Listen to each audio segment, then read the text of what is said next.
Now, you know that delegation is important in your business. Heck, right now, with how AI is functioning, you can have and delegate things to AI to have AI do the work for you. Agentic AI can actually do a lot of things. You go to ChatGPT and you go to the agent, it can actually log into your accounts and do a lot of the work for you. Does the work look great?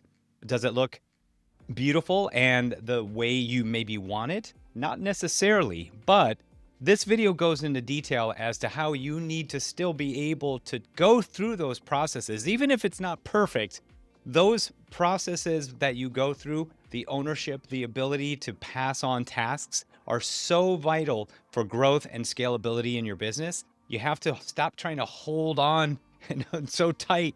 And that even applies to AI.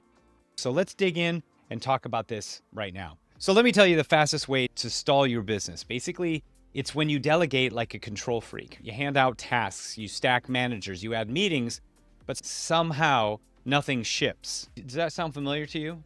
Well, listen, today I'm going to show you how to flip the script, how to turn basically delegation into a sense of ownership. So your team actually ships and it's your vision, right? It stops getting watered down by too many cooks in the kitchen. You see, it stops getting watered down by too many cooks in the kitchen, and they don't necessarily have to be you, okay? We'll go into this. So there was a time when I managed everything, right? I would look at every bit of copy. I would scrutinize every page and every font and every color and every point of messaging. And I'd be micromanaging everything, micromanaging every single thing. Now, the problem with micromanaging is that you burn out quick, right? It kills your ability to continue to be the person that has the North Star that everybody has to follow. So what I realized at that point was it's important to lay out the vision, but it's not necessarily important for them to know how to do the vision the way you would do the vision. They may have their own way of doing the vision. And as long as they're hitting the vision, as long as they're owning it and getting to the vision point, there's a lot of room for you to let them vibe, let them do their thing, let them, as my 11-year-old and 10-year-old say, let them cook. Because if you don't let them cook and you don't let them actually do the work, they'll never figure out how to do it better if they don't perfect it. And you won't be able to instill more of the reason by which they have to continue to support the vision, right? When they make a mistake, it allows you to continue to push why they are doing what they're doing, right? I hope that makes sense. So here's why smart fails and wise scales. Smart founders think no one can do it better than me. Wise founders, they learn that even if they can do it all, they shouldn't. So here are 3 causes of failed delegation. Cause 1, you assign tasks, no outcomes. Cause number 2, 3 people own it, which means nobody does anything. And cause 3 is you allow too many voices to shape the vision. Here's the thing, if 5 chefs season the same pot, you don't get a masterpiece, you get disgusting soup that no one's gonna eat, right? So let's talk about law number 1, which is delegate up. Basically, you wanna give work to someone who's better than you at that task. Someone that's their expertise. They're good at what they're doing. For an example, for years I did my own video edits, got decent at it, but I was really hesitant to hire people, right? But when I finally started doing it, really skyrocketed how the content was watched. And that's where you just have to be able to let go, right? You have to be able to separate yourself out from that. There are people that are probably better than you at doing the thing that you want them to do. It may take a bit of time for them to see the vision by which you want it, but as soon as you do, you get locked in. Law number 2 is value your time like an actual CEO. If a task takes you 8 hours and a pro can do it in 12 at $25 an hour, you can ask yourself, what's the highest ROI use of the 12 hours you just freed? Vision, partnership, sales, IP. That's where the pie basically starts to grow, you see. So law number 3 is assign ownership, not checklists. Give them KPIs based on things that you want out of them. So don't say post 5 times a week. You say something like own top of the funnel, generate 100 qualified leads per week. You see, you give them authority, you give them resources, and you give a scoreboard, right? And this is really important because if you are always, say, telling them the task, they're not actually trying to get the goal. So you have to be able to achieve the goal. And you learn it the hard way that what you want them to tell you, well, to achieve the goal, I need to post 5 times a day. I need to post this type of content, this type of content, this type of content. That gets their motors running. That gets everything going so they know the kind of thing they need to put into place in order to achieve the KPI or goal that you're trying to achieve. So duplicate the skill. Let your people ride shotgun, record screens, role play, and turn instincts into basically a mini playbook. And you want to match people to roles. You wouldn't ask a fish to climb a tree, right?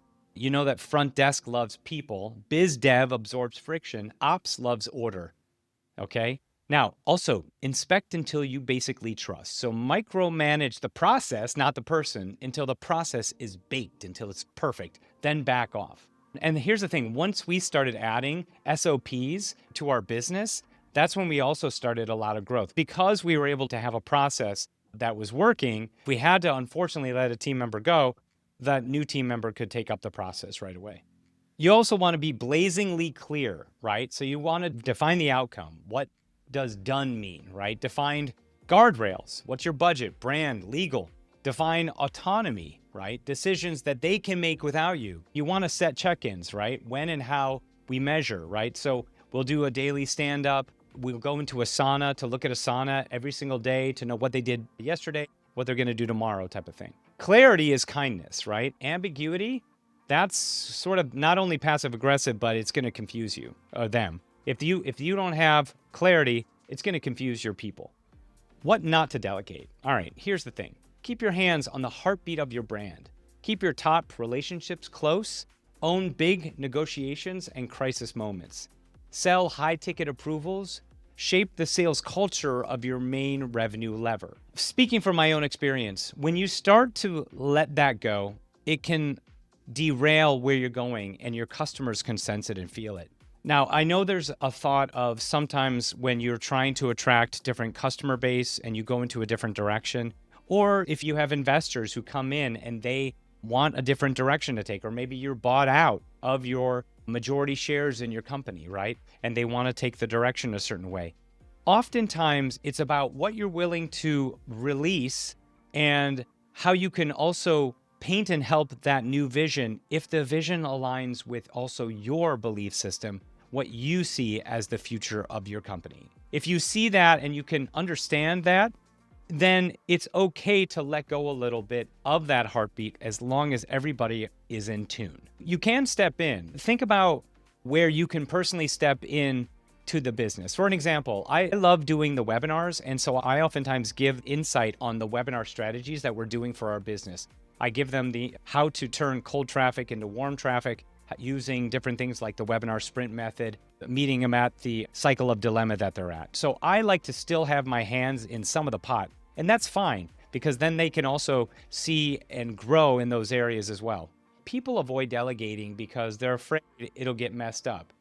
And here's the thing, like, you have good intentions, right? You staff the best you could, but then if something goes wrong, you have to decide who it's on, right? If someone owns it, it can be on them, but at the end of the day, you're the one that hired that person, right? So, but the best thing you can do is stop trying to prevent bad things from happening, because when they do, the opportunity is to move through it, to really understand if this is going to prevent this person from working with you still or owning that particular task, right?